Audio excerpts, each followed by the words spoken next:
Yeah, so far the National Weather Service, as we mentioned a little while ago, saying that this was an EF3 tornado. Now, that is the preliminary information that they're just releasing. And as you know, what happens the day after the storm and days after the storm, they go out and survey the damage to see how strong it was. And it's this area right here on Kendall Drive where I am, which is where it was ground zero. This is the EF3 damage we're seeing, and it's of course scattered all around the area too. But before the storm got here, we were tracking it yesterday back into Alabama, about to cross over the state line into Georgia. And when it did that, it moved into Troup County in LaGrange, and that's where we do have another confirmed tornado there as well. We don't know the results of that one yet and how it's going to be rated. Brittany Kleinpeter joins us now live. And Brittany, they have extensive damage there in West Georgia too.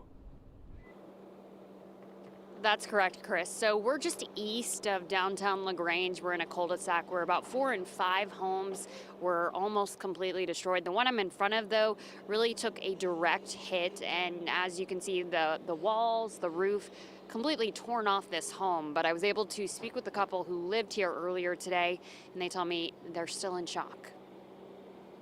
I'm in my 60s and retired and everything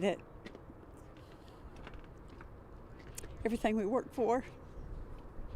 Valerie Jocelyn says she was home Thursday night when storms blew through her neighborhood. I heard just the walls snapping and popping, and you could literally feel the walls shaking. Jocelyn says her husband came home minutes before the worst of it hit. And I ran in the closet, master bedroom closet, and he came in and slammed the door and threw himself on top of me.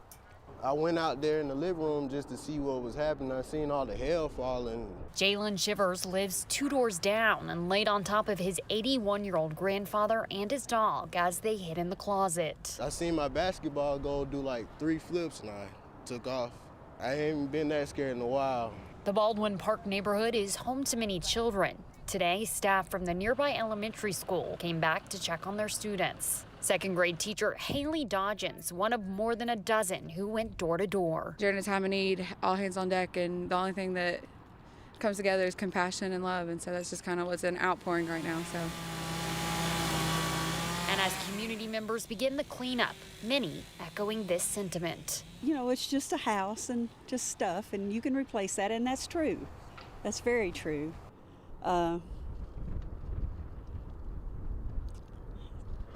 It's your life, though. It's your life.